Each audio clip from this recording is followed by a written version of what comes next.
Hi students! In week 9, our next topic of discussion is biodiversity. So biodiversity is just a term that we use to describe the variety and type of all of the different living things on this planet. So in this particular week, we're going to be taking a look at sort of what biodiversity is, where we find biodiversity. There are some places on the planet that are really, really rich in biodiversity, and there are some places that don't have quite so many different types of living things. And then we're also going to talk about humans threaten that biodiversity. So what specific actions are we taking as humans that are threatening other living things? And some of these will incorporate some topics that we've already discussed. So we are going to talk a little bit more about expanding human populations and pollution problems and things like that. So this topic, again, sort of incorporates some of the things that we have already been discussing in this particular class so far. Before I get to the weekly module, though, I just wanted to point out a couple of things. So first and foremost, don't forget that we have the message forum here where we talk about questions that are posed on Socrative, and I answer those questions from Socrative. So the week 7 questions were up again by the time you all are viewing this video. Hopefully I'll have the week 8 questions up as well. There's some really great things in here, some really kind of thought-provoking questions, some that are directly related to the material. How can I learn this better, or I don't understand this definition? And some of them are a little bit more sort of big picture. But again, I encourage you all to sort of look at these questions, if nothing else, just to kind of gain a little bit more from this class. Going into then our module for this week. So in week 9 for your lecture materials, you notice that I have a few additional things and some things that are a little bit different. So I don't have a specific lecture that I myself am giving for biodiversity.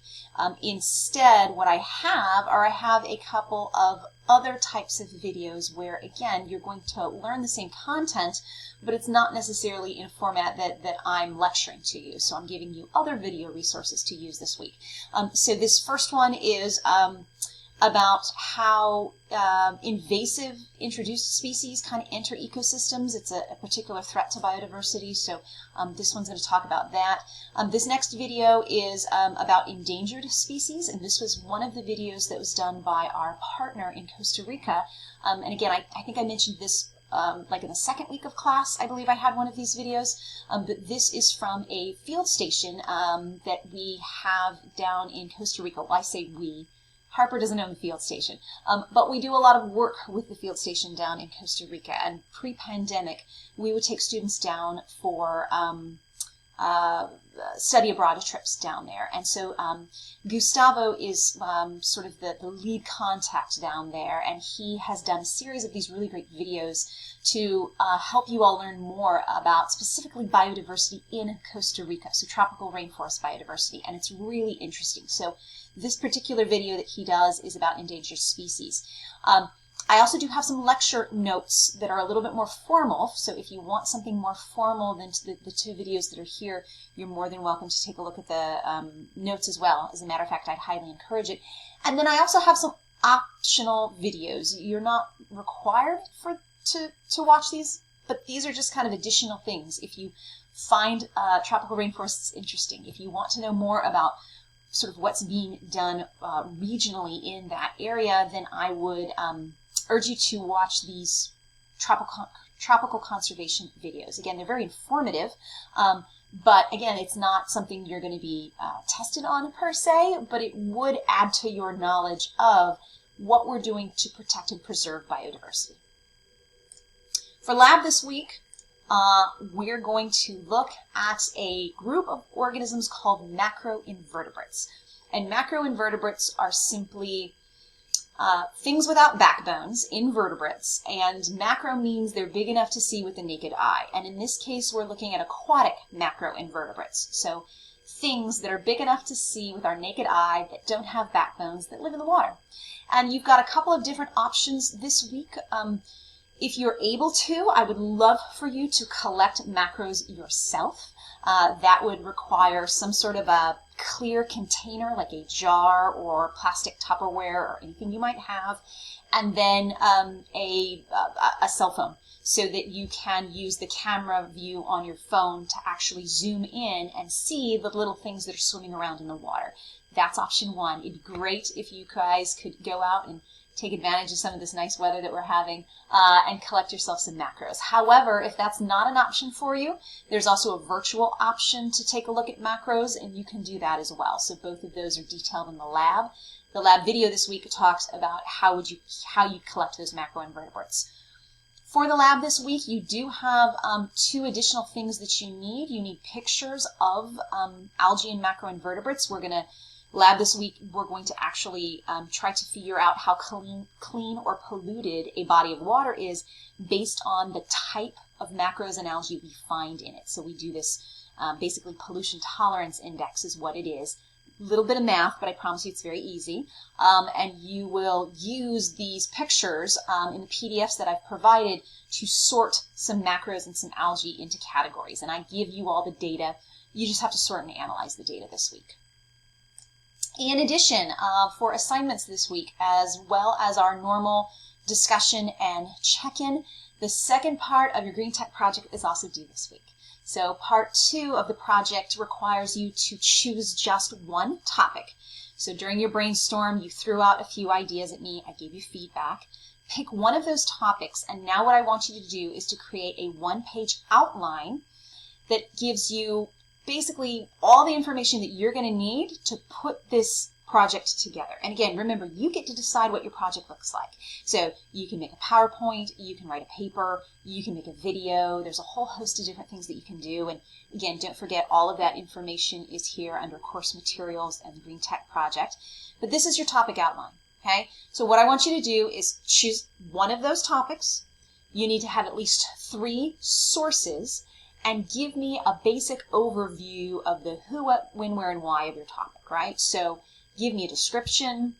If there's an inventor or you know who it was invented by, give me that information. Why is this technology important? What problem can we use this technology to solve? Are there pros to using it? Are there cons to using it? And then, why do you care? Like, why is this something that you chose? Why do you think this is important? So this can be, because it's an outline, you can use bullet points. That's fine. You don't have to do sort of complete sentences. So I'm okay with bullet points. I do need your sources though, so please make sure that you do have your sources included in this. And again, the idea here is that I should get a general sense of what your project's going to be about and how you're going to present it. That's what I'm kind of trying to get out of this outline, okay? So this is the part 2 of the project. So this is going to help you then put together that final piece, whatever that final piece decides to be. And again, you get to decide what that looks like, okay? So that is, again, the only thing that's an additional assignment this week is getting in your topic outline for your Green Tech project.